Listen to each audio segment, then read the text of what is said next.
தோலை ஒரு கொடுப்பா. அது வேணா தோலுக்கு நல்லா இருக்காது.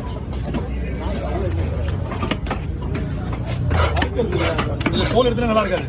தோல் எடுத்துல மசாலா வர பிடிக்காது உங்களுக்கு. அது நாத்து மீன். தோல் நாத்து தோல் தான் டேஸ்டா இருக்காது.